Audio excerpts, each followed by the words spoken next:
And welcome to another Friday for Future edition of the OBX Wave Report, where we discuss all things waves, weather, climate, and beach lifestyle, and where we stand in solidarity with the free people of Ukraine in their brave defiance of an autocrat, a brutal autocrat in the form of Vladimir Putin, who just 1 year ago today invaded their country. Many thought that they would fall, and yet wars are won in the will. And the people of Ukraine showed their will to all of us as they stood up against a brutal bully, one who attempted to commit genocide and erase the people of Ukraine from the face of the earth. They did not go quietly into the darkness. The free peoples of the world stood up to support the people of Ukraine, and thus Ukraine exists today. Ukraine fights on. And if the Ukraine people and the free people of the world can continue to maintain the will to save Ukraine, then Ukraine shall not perish. And the brutal autocrat in the form of Vladimir Putin will be defeated. I've talked a lot about how the war in Ukraine is linked to the climate crisis, linked to fossil fuel burning, linked to Vladimir Putin's attempt to leverage Europe with fossil fuels. And so the war in Ukraine is an extension of the war on the climate by petrodictators like Vladimir Putin.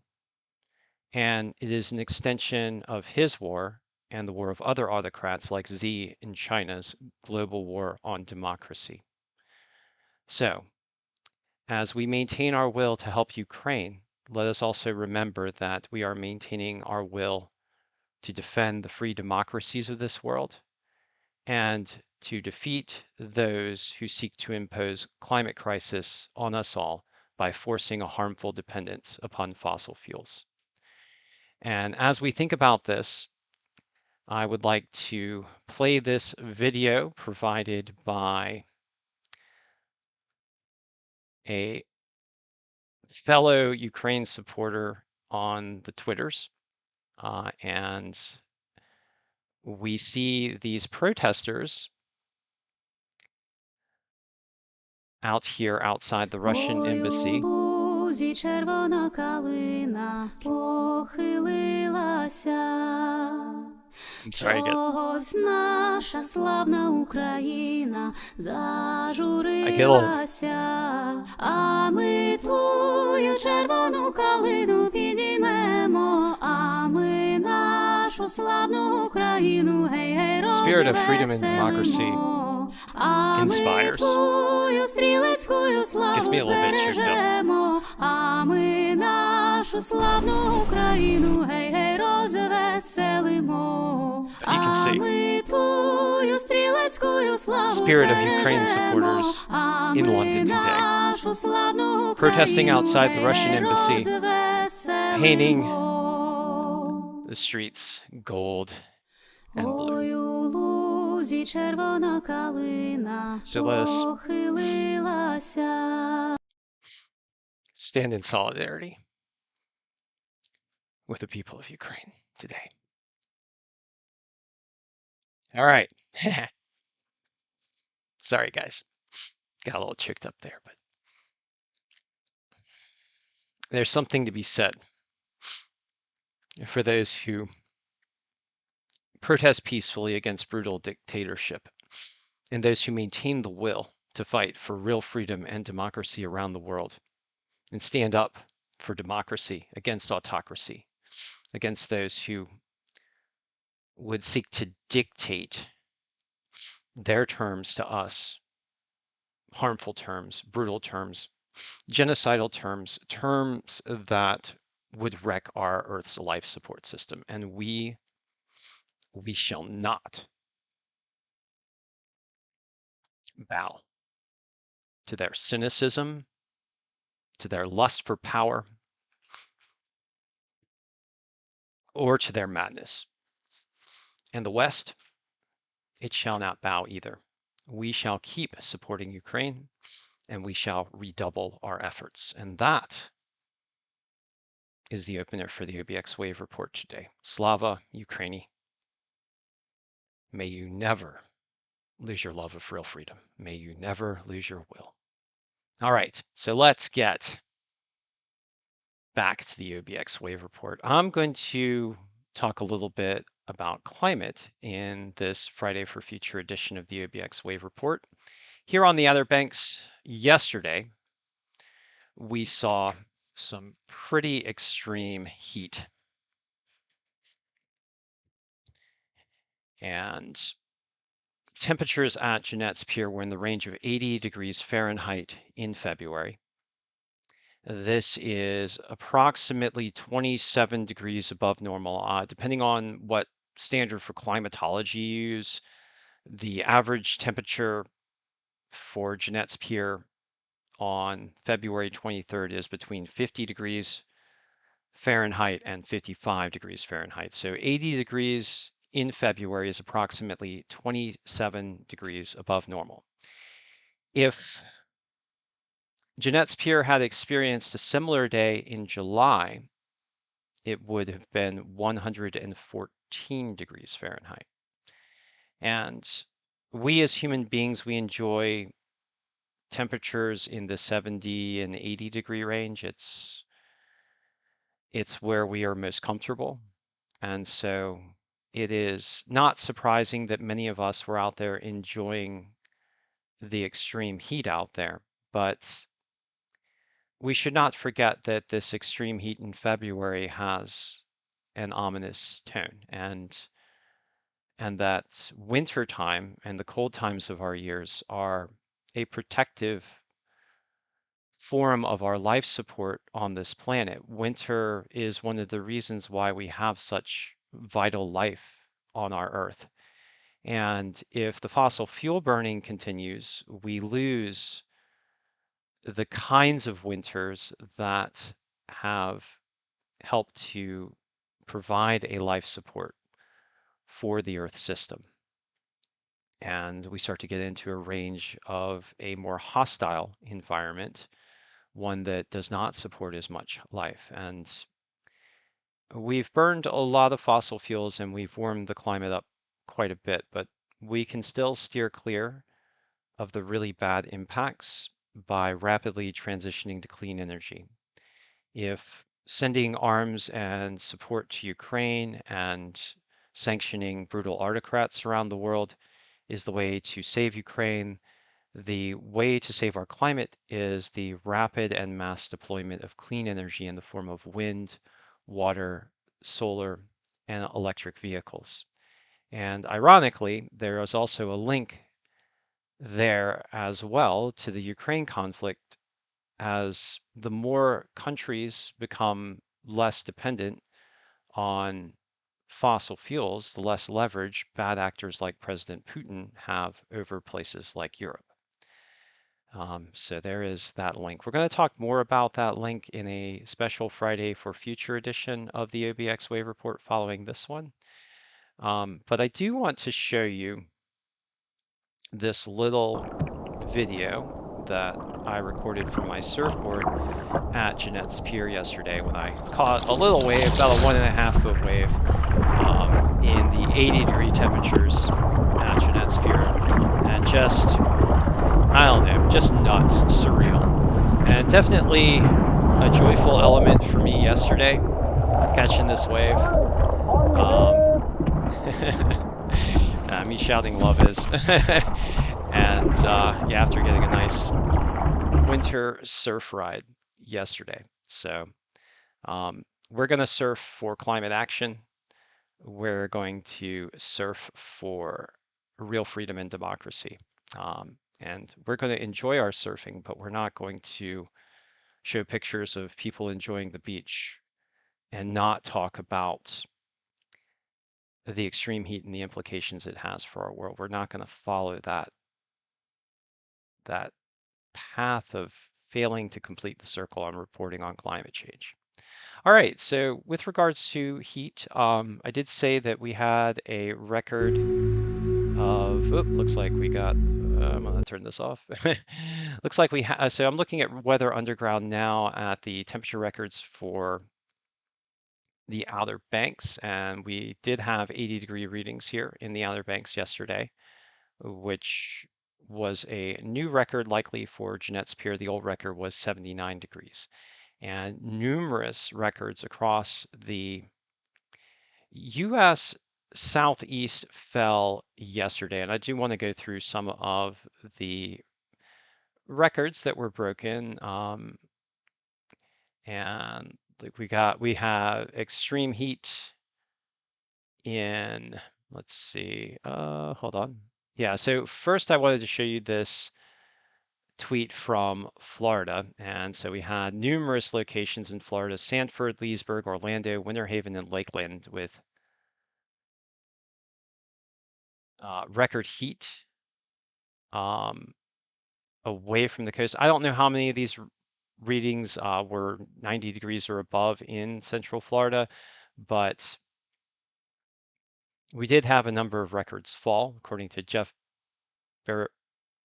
Baradelli, who is a meteorologist and climate reporter, leading the way on a meteorologist's reporting on climate issues from the Miami area, reporting on Plant City, which had a record high of 92 degrees, beating the old record high of 91. The average is 79 degrees, so 23 degrees above average there. I do recommend you follow Jeff. He's a fantastic climate reporter. And apparently Miami has had 10 days with 85-degree Fahrenheit or above high temperatures so far for this year. As of February 23rd, the average by now is 2 days, so 5 times the number of days. And Weather Channel reporting on unusual winter heat. Neil Augenstein reporting on 80-degree temperatures in Washington, D.C., which is a record breaker for that region. And let's see. I think I'm missing. Yeah, there were there's some of these posts. Here we go. All right. Yeah, so why is it so hot? So there was a heat dome that formed over the US Southeast that helped to generate the record heat. Heat dome is a powerful high pressure system. This heat dome was reinforced by ocean water temperatures, which are much warmer than normal in the Gulf of Mexico and in the North Atlantic, and this is a climate signature. So I'm just scrolling through record heat headlines, and it just keeps updating for Twitter, and we've got climate change deniers. I'm just going to block this guy. But just going on and on, though, we've got like a huge string of reports on the issue of record heat in both the US Southeast and in various parts of the world. We're experiencing extreme heat not just in the Southeast, but in parts of Australia and in South America right now. And the US heat wave right now, I'm just going to go through some of the headlines here on Google, is setting off numerous records, and across the Southeast, scores of temperature records have likely fallen over the past few days. And we have had cooler than normal temperatures out west, so some cool temperature extremes have been broken as well. And climate change deniers like to point toward that. But let's talk a little bit about that and look at the global picture, because let's put things in context. So here in the Southeast, we've been experiencing extreme record heat, and we do have cold up north. Actually, let's look at the actual temperatures. So right now, temperatures are in the range of the 80s down here in Florida, right? And looks like lower to middle 80s. And then for the Northwest, we've got some extreme cold. So looking north and west, temperatures around the 0 mark. And just getting up into British Columbia, we've got some serious cold temperatures in the range of negative 19 degrees Fahrenheit. Parts of Canada, negative 16 degrees Fahrenheit. And then for the northern tier of the US, negative 13 degrees Fahrenheit. So we've got this Arctic cold that has been displaced by a warm air mass up in the Arctic. And even if, as you look over the Arctic Ocean north of Alaska, temperatures are in the range of about 20 degrees. So it's warmer up here in the Arctic than it is down here. So we've got that cold air being displaced by heat invading the Arctic, and which is actually driving the cold records here in the northern tier of the US. So that's got a climate imprint on it as well. And then we've also got the remnant of the heat dome still lingering for the southeast, producing looks like upper 70s, probably upper 70s into the lower 80s today. We'll probably have some more records today. You know what? We can go back in time. Let's go back in time to yesterday. And we can see, and then let's advance. Actually, let's get back to around 3 p.m.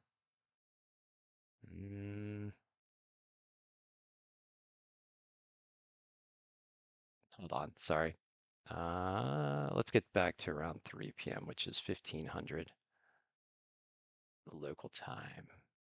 So you can see that heat. Let's go back to around, yeah, 2 to 3 p.m. So we have this heat, temperatures in the 80s, 70s, and upper 70s, lower 80s for much of the US Southeast with those record-breaking high temperatures.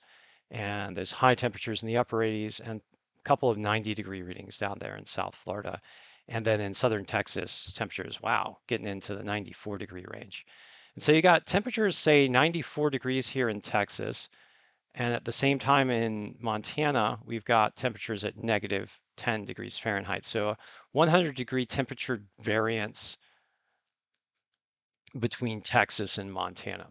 This, as temperatures in the Arctic Ocean just north of the Bering Sea are 30 degrees Fahrenheit, which is 40 degrees warmer than temperatures here in Montana as warm air invades the Arctic and helps to displace that Arctic air toward the south and onto the continent.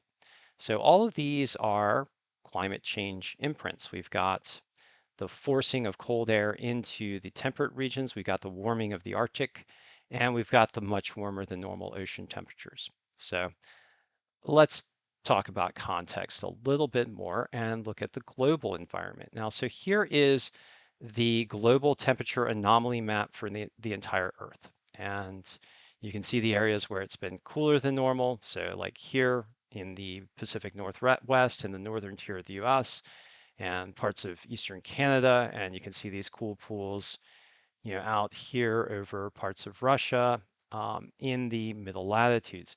And you can see some cool pools running in through the Southern Ocean and here and there around the world.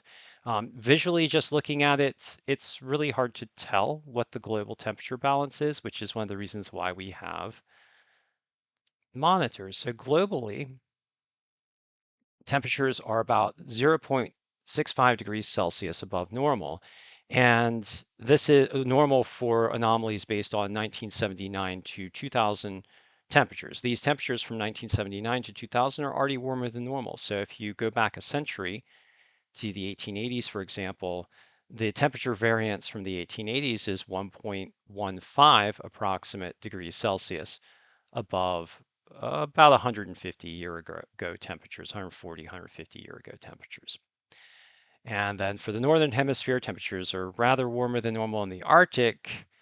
3 degrees Celsius above normal is no joke. And in the Antarctic, 1.89 degrees Celsius above normal is no joke. And so we see the warming of the poles faster than the middle latitudes and the equator. And that's a signature of climate change as energy and heat gets rebalanced through the climate system and as the poles tend to warm faster.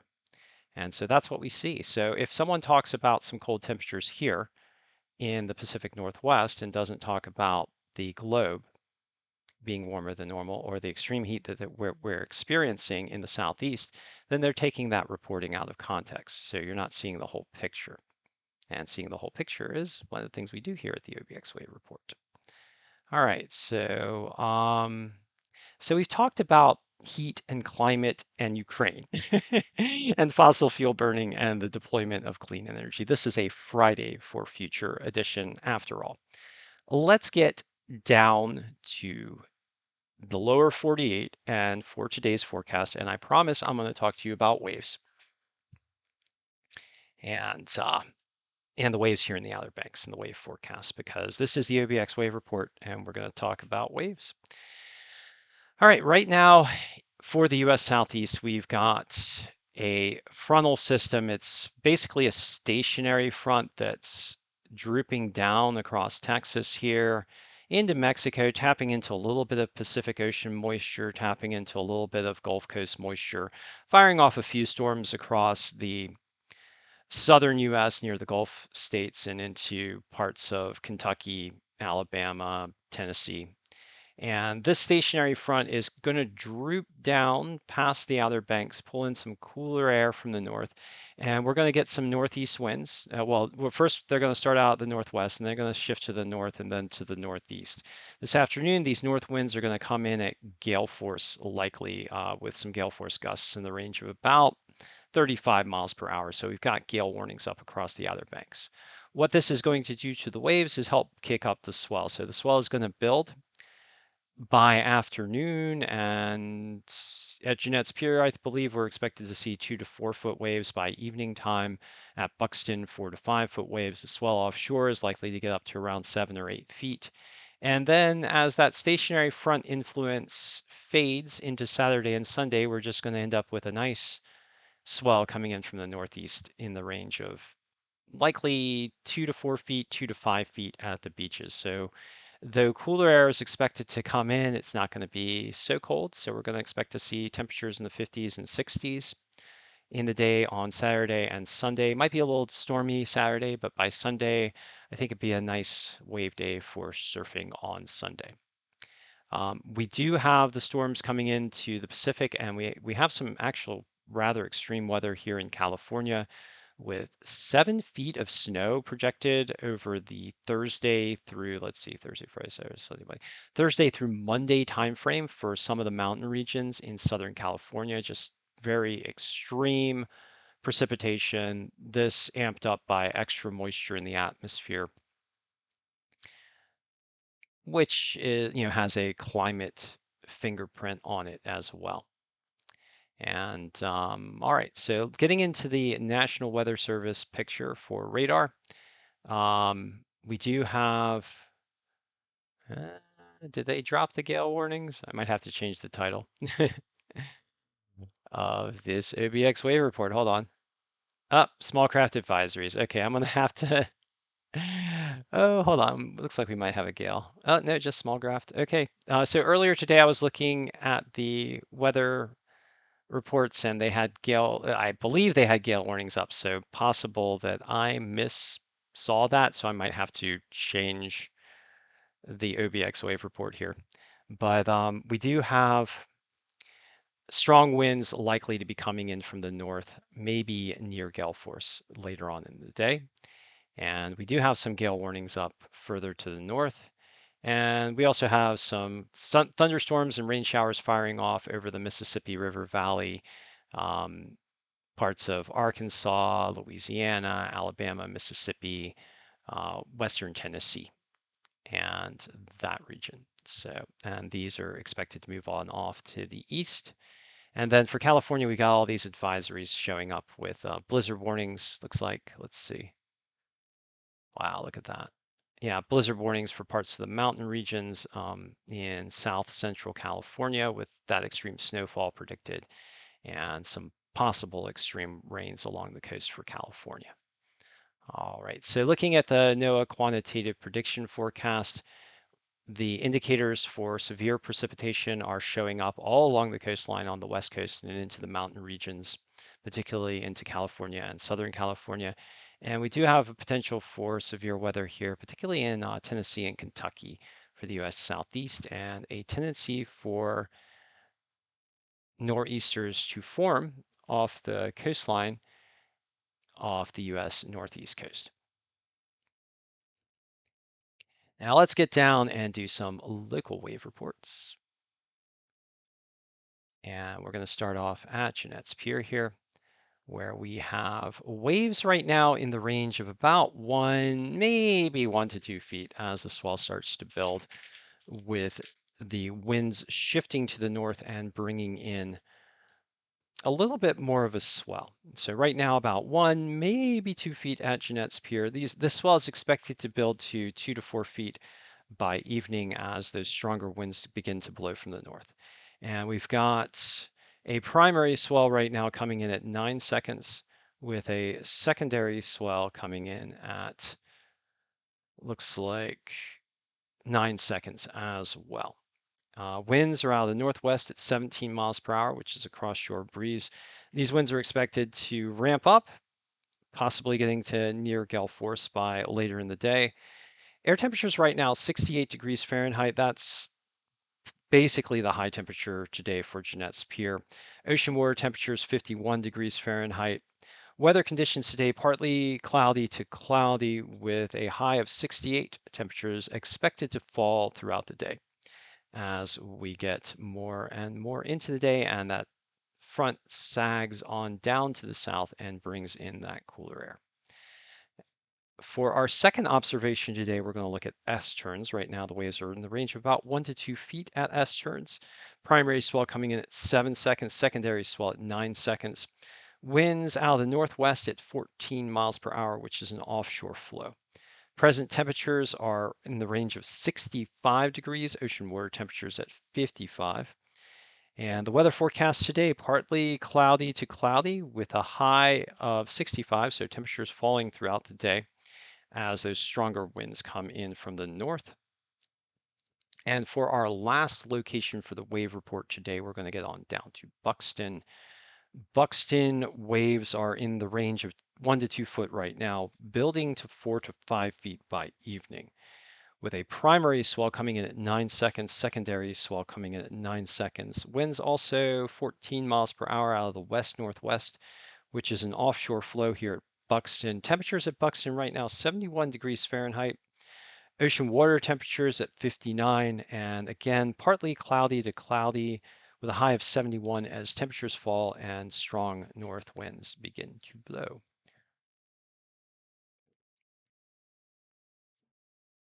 Getting back to the larger climate picture for the United States, for the 8 to 14 day outlook, we have warmer than normal temperatures expected for the US East, cooler than normal temperatures for the US West. Stormy conditions across most of the US with above normal precipitation, although below normal precipitation for the southern regions across parts of Texas and into Florida in association with those warmer than normal temperatures. Looking at the global forecast system weather forecast, I do want to point out some features. So right now we've got the stationary front draped across the US South, and we've got the strong storms running into California. And these storms are expected to intensify across California throughout the day as we get into Saturday, rains spreading across the mid-Atlantic, including the Outer Banks, as we get some stronger winds coming in from the northeast. So rainy, cooler day tomorrow. And by later in the day, tomorrow and into Sunday, the rain lingers, but then moves offshore later in the day on Sunday as we get a little bit of a nor'easter type low out here off the coast, but nothing too strong.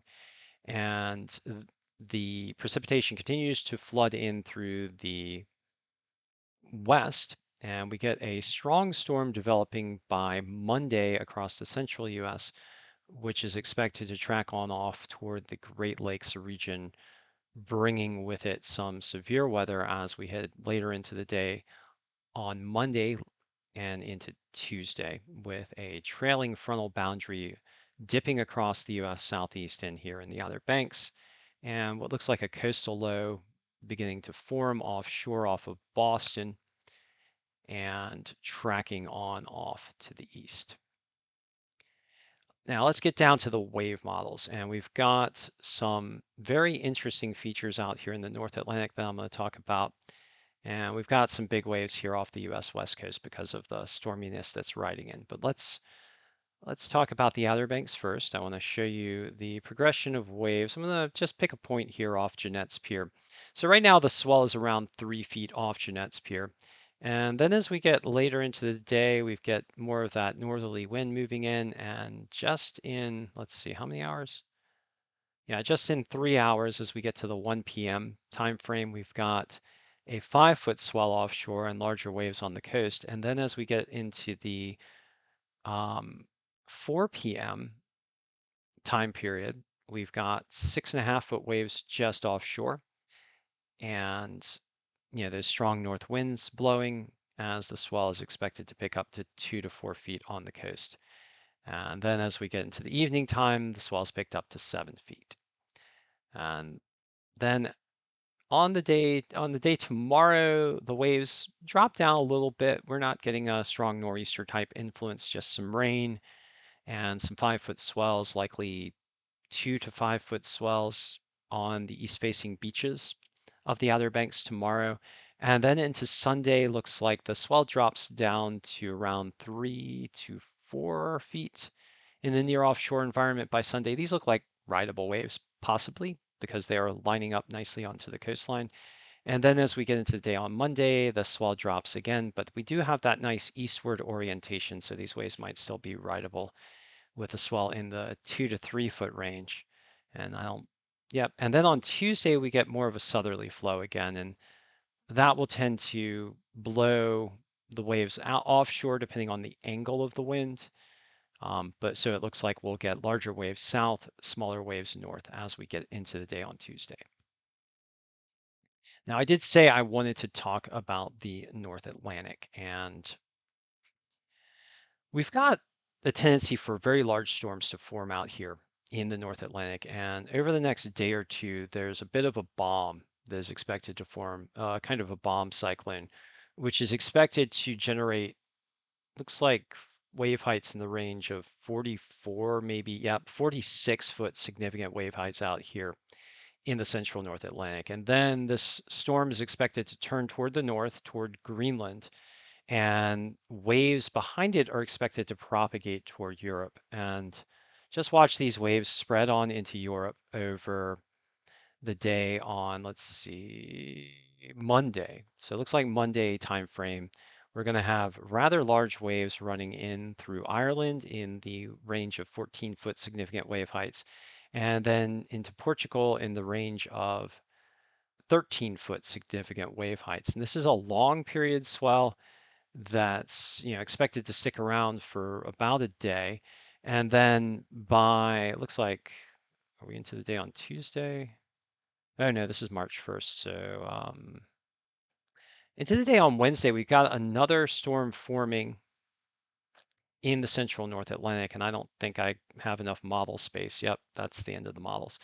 But it does look like we've got another large storm forming in the central North Atlantic and producing a very large field of wave propagation, almost turning the Atlantic Ocean here from just, if you draw a line from Newfoundland eastward, into a giant bathtub of waves just splashing around with large waves running in toward Europe here, even into the beaches of France. So we got 10-foot significant wave heights, 8-foot significant wave heights just offshore of France, 9 foot just offshore of Ireland. This is into the day, I believe, on Wednesday. Yeah, Tuesday is the 28th, so Wednesday, and 12-foot significant wave heights off of Portugal. So very big wave event on tap for the North Atlantic. Let's look at the US West Coast with these storms streaming down out of the north and west toward California. And in the near offshore environment for some of the Southern California beaches, we've got 6-foot swells, 4 to 6 foot swells looks like. And for Central California on Northwood, looks like 10-foot significant wave heights. And then through the days, we have these impulses that are pushing up wave heights for the Southern California beaches. It's likely to be pretty stormy here off and on as well. And So this will be tomorrow. Looks like Saturday is a good day for Southern California beaches. Sunday seems like things calm down a little bit, although still decent waves in the near offshore environment. And then as we get into Monday, there's another impulse riding down from the northwest, which will propagate waves from northwest to southeast into the day on Tuesday, and then into Wednesday, we don't have a measure. So looks generally like good waves for parts of Europe and California. And here in the Outer Banks, looks like nice 2 to 5 foot waves over parts of the weekend this weekend. All right, so thank you for joining me for this episode of the OBX Wave Report, where we talk waves, weather, climate, and beach lifestyle, this special Friday for Future edition, focusing on Ukraine and on the extreme heat that we recently experienced in the US Southeast as stormy weather rides in, although it doesn't look like we're under gale warning, so I'm gonna have to change the title of this episode. And as I tend to, I'd just like to ask you to please do everything you can to help speed the transition to clean energy and thereby tamp back the harmful effects of climate change. Clean energy being wind, water, solar, um, electric vehicles. And we can do this. We can fight fossil fuel burning, which presents so many threats and harms to people around the world, both in the form of worsening climate crisis and in the form of fueling brutal autocrats like Vladimir Putin. And I'd like to ask you to also do this to defend our beautiful coastlines, to preserve them and the rich environments for all people, so that we can all enjoy them.